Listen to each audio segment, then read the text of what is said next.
Next speaker, Dr. B.V. Satyavathi ji.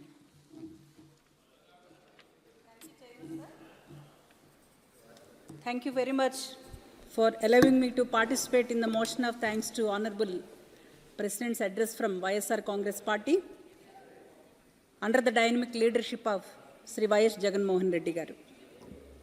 First of all, I congratulate the government for its noteworthy achievements, including positive developments in Jammu and Kashmir, ensuring a safe and peaceful environment for its residents, and the successful launch of the Aditya mission, reaching a distance of 15 lakh kilometers away from Earth.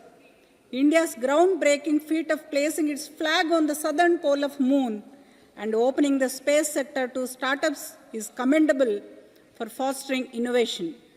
So I also commend the government for steering India to become the fastest growing majority economy amidst a global crisis, maintaining a growth rate exceeding 7.5% for 2 consecutive quarters. Chairperson sir, however, I would like to take this opportunity to offer a few suggestions concerning the key points highlighted in the President's speech, particularly in relation to the role of Andhra Pradesh in the future of India's growth. First one is regarding food and public distribution. So increasing coverage of ration cards under National Food Security Act 2013.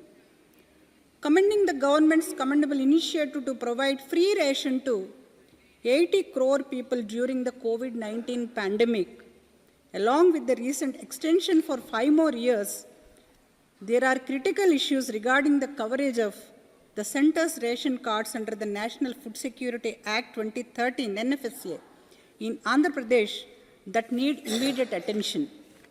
So the challenge of insufficient coverage under NFSA 2013 in Andhra Pradesh, primarily due to relying on the 2011 census for ration distribution, has been discussed in various center-state meetings.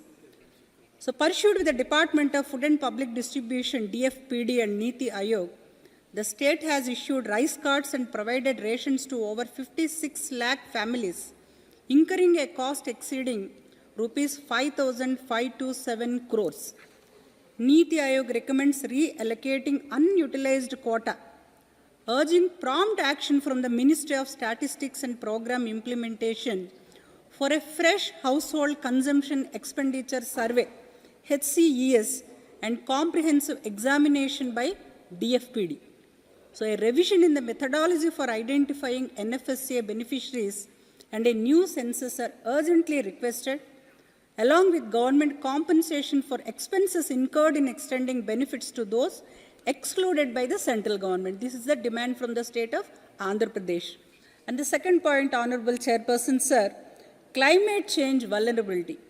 So climate change poses a significant threat to India, manifesting in disruptive weather events from El Nino to record-breaking heat waves. This overarching concern impacts various facets of the country, including threat to food security, extreme weather events, cyclone and heat waves. In light of the history of nearly 60 cyclones in the last 5 decades, causing damages totaling around rupees 87,000 crores, I urge the government to institute a permanent central fund to compensate cyclone victims in Andhra Pradesh.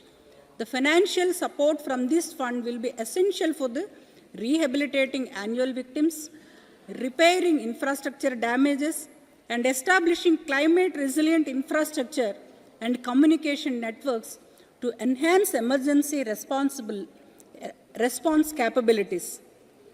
Furthermore, the Finance Minister's announcement of Blue Economy 2.0 during the interim budget to promote climate-resilient activities and sustainable development in coastal areas brings hope that these efforts align effectively with climate challenges, ensuring adequate central assistance for states like Andhra Pradesh. And regarding health and family welfare, Honorable Chairperson sir, high output of pocket spending on healthcare. Although government spending on healthcare in India has increased since 2013-14, patients still bear nearly half of all health costs directly in regard to medicines, diagnosis, and other medical expenditures.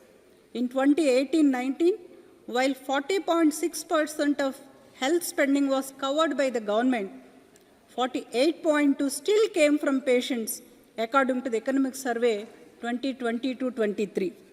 Thus, despite improvements in states' healthcare funding, the burden of healthcare costs on individuals remains substantial.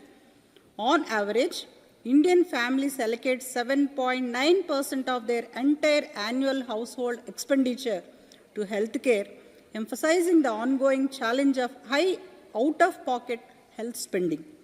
So the government's flagship program Ayushman Bharat Pradhan Mantri Jan Arogya Yojana, PMJAY, has experienced lower actual spending compared to the proposed budget estimates in the fiscal year 2022-23. The scheme's actual spending was rupees 6185.80 crores, although the proposed estimate for financial year 23-24 was rupees 7200 crores. So, Honorable Chairperson Sir, Dr. YSR Arogyashri Health Scheme, a government-sponsored healthcare initiative in Andhra Pradesh, on the other hand, ensures universal health coverage for all its beneficiaries. It addresses primary care by offering free screening and outpatient consultations in health camps and network hospitals, eliminating additional out-of-pocket expenses for its beneficiaries. So the scheme provides end-to-end cashless services for identifying diseases under secondary and tertiary care through a network of service providers from both the government and private sectors. The scheme encompasses a comprehensive range of 2434 surgeries and therapies across 30 systems. Honorable Chairperson Sir, the central government's commitment to rewarding good performances must be appreciated. However, these suggestions can possibly make a more robust mechanism, which would in turn act as a more persuasive incentive for states to improve their performances in all service sectors, especially aspirational district program. So the aspirational district program has been pivotal in the development of 112 districts, 112 districts, and changing the lives of almost 25 crore citizens. Among these districts has been YSR Kadapa, which has also been given the title of one of the best performing districts among those in the program, and Parvatipuram Manyam district, whose performance has been so stellar that it was entitled to receive an additional rupees 3 crores allocation last year. Such efforts to reward developmental efforts must be lauded. It is important to bring up more performance-based incentives within the program to benefit states that are showing strong signs of improvement, such as the district of Andhra Pradesh. And the last, before I conclude, regarding renewable energy. So solar and other forms of energy, the commitment shown towards rooftop solarization is extremely important given the urgency with which sustainable mediums of energy generations must be promoted. This change must also be driven forward by public institutions. In our state of Andhra Pradesh, Andhra University at Visakhapatnam has already installed solar energy generation system on all its building rooftops and has shown an admirable commitment to the implementation of net zero energy program. So I request the central government to ensure other public institutions also take up similar measures. Honorable Chairperson Sir, from the state of Andhra Pradesh, under the dynamic leadership of our Honorable Chief Minister Garu Shri Y.S. Jagannath Reddy Garu, I would like to conclude that the significant role of Andhra Pradesh plays in Bharat's journey towards prosperity. The state excels in education accessibility, ease of doing business, leading marine exports, organic farming, and ongoing efforts in supporting farmers and empowering women. Addressing the long-standing demand for special category status and fulfilling all commitments outlined in the AP Reorganization Act 2014 will further enhance Andhra Pradesh's contribution to the nation's progress.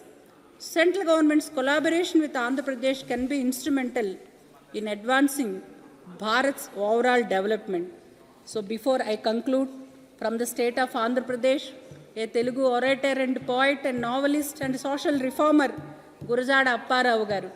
In Telugu, దేశమును ప్రేమించుమన్న మంచి అన్నది పెంచుమన్న వట్టి మాటలు కట్టిపెట్టోయ్ గట్టి మేల్ తలపట్టోయ్. With these few words I say my thanks to President's address and support all these achievements of the central government from the state of Andhra Pradesh, and we need a wholehearted more support for the state of Andhra Pradesh. Thank you very much, sir. Jai Hind. Thank you, Madam Satyavathi ji.